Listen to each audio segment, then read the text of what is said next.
सन्चै हुनुहुन्छ हजुरहरू? म पनि ठिकठाक नै छु। धेरै समयपछि आज ब्लग रेकर्ड गर्दैछु। म कहाँ जाँदैछु भनेर टाइटल र थम्बनेल हेरेर पक्कै पनि थाहा पाइसक्नु भयो होला। Let's enjoy the video, stay tune guys. आजको मेरो यात्रा नारायणगोपाल चौकदेखि डाबड्यामसम्मको रहनेछ।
सानै रहेछ तर एकदमै राम्रो रहेछ।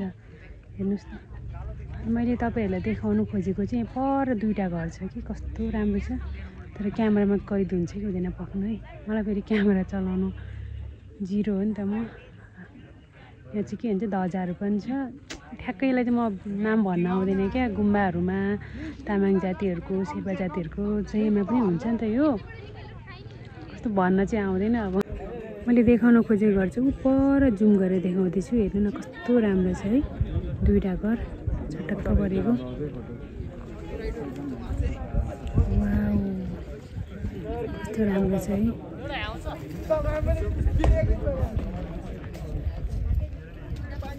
यहाँनिर चाहिँ चिप्स चाउचाउ खाजाहरू ल्याएर खाँदै हुन्छ कति साथीहरू चाहिँ। बस्ने घाम ताप्ने अनि पानीमा खुट्टा डुबाएर बस्ने गर्दा कस्तो आनन्द आउँछ। ढाबड्याम ताल चाहिँ मानवनिर्मित ताल हो। यो चाहिँ बागमतीको शिर पनि हो। अनि ताल ठुलै छ तर के भन्छ वरिपरि घुम्ने ठाउँ चाहिँ अलिकति रहेछ क्या। माथिल्लो साइड अलिकति रहेछ अनि यता अगाडिको साइड रहेछ।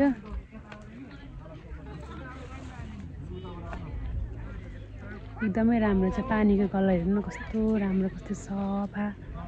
अनि यहाँ आएर चाहिँ खुट्टा चाहिँ डुबाएर बस्दाखेरि चाहिँ छुट्टै आनन्द आउँदो रहेछ।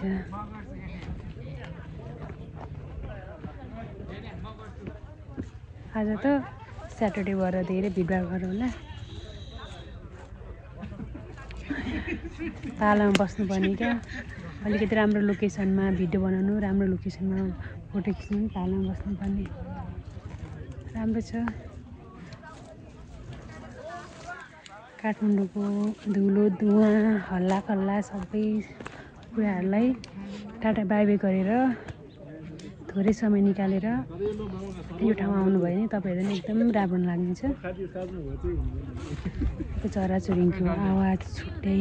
अनि अहिले अर्को साइडबाट हिमाल देख्छु। म त हिमाल पनि देखाउने छु। यहाँबाट देखेको हिमाल अनि यो ताल अनि आउँदाखेरि जङ्गलै जङ्गल शीतल कति आनन्द। वा मनै कस्तो आनन्द हुन्छ।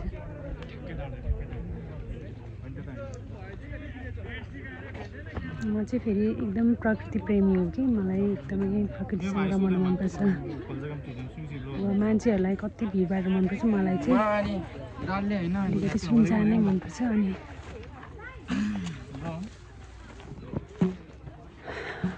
सेसन हुँदैछ।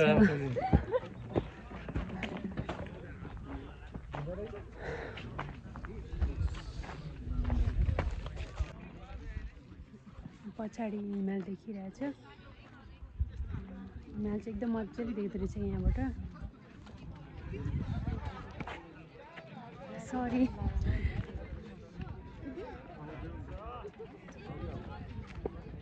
एक खुड्किला झर्नु पर्यो।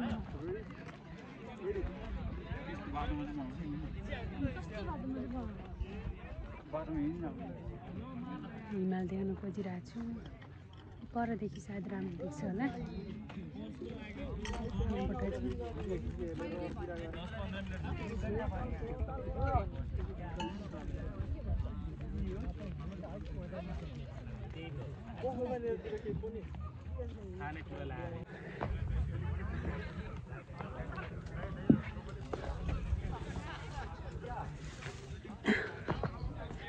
ढुङ्गै ढुङ्गा छ नि त। अनि लड्छु भने डर क्या। फेरि हिँड्न फेरि मलाई खुबै आउँछ। हिँड्न नि गाह्रो, बोल्न नि गाह्रो, क्यामेरा समाउन नि गाह्रो। के गर्नु त। तर अब ब्लग चाहिँ फेरि बनाउनु रहर लाग्ने होइन। अहिले बनाएको रहेछ कि कस्तो राम्रो। एउटा ढुङ्गा थपौँ भनेको ढुङ्गै भेटेन मैले त। त्यो लड्यो भने कति मेहनत गरेर बनाउनु।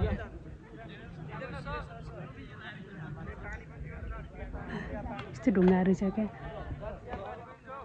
यहाँनिर चाहिँ पुरा ढुङ्गाहरू बिछ्याएको छ।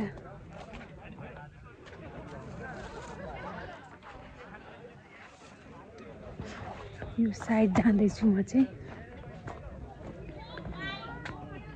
त्यहाँबाट कस्तो देख्दो रहेछ ताल भनेर हेर्नु मन परेर हो। सानो बाटो छ।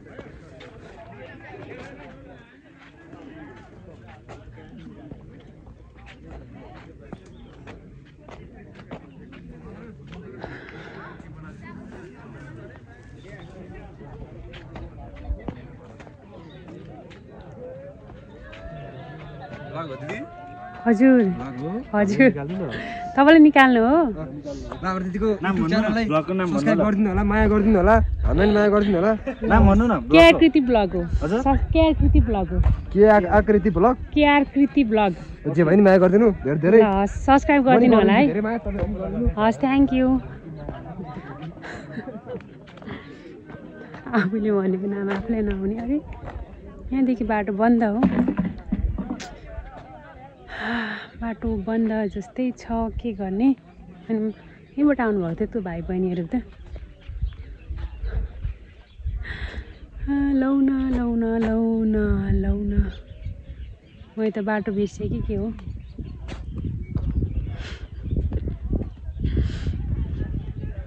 तपाईँहरूलाई कस्तो हुन्छ थाहा छैन मलाई त होइन कसैले केही क्वेसन गर्यो भने आया हातेर जिब्रो लरबरेर हैरानै हुन्छ नि जङ्गल मैले जङ्गलभित्र छिरेँ त कता हो माथि जानु खोजेको कता थाहै छैन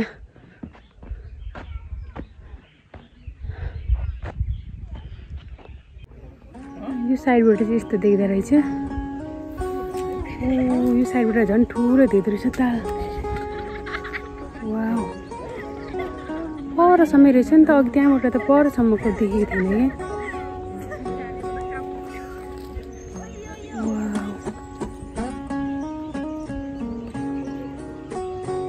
मैले त्यहाँ उयो यहीँ पर ढुङ्गाहरू देख्दै हुन्छ नि त्यहाँबाट बनाएको थियो कि त्यहाँबाट चाहिँ परको त्यो देखेको थिएन क्या भ्यू यहाँबाट झन् पर कुन्नासम्म देख्दो रहेछ यही भ्यू देख्नको लागि हेर्नको लागि कत्रो बाटो घुमेर आएँ म त्यो साइड पनि मान्छेहरू टन्नै हुनुहुन्छ घाँस फुलेको रहेछ त सुकिसकेको रहेछ झन् यो घाँस फुलेर झन् कति राम्रो देख्थ्यो होला हेर्नु न हिमाल नजिकै छ हेर्दाखेरि 2 घन्टा पुगिन्छ जस्तै देख्छ हिमाल अहिले चाहिँ हिउँ पर्ने बेला छैन नि त त्यही भएर त्यति धेरै सेतो देखेको छैन तर पछि हिउँ परेला कति राम्रो देख्छ होला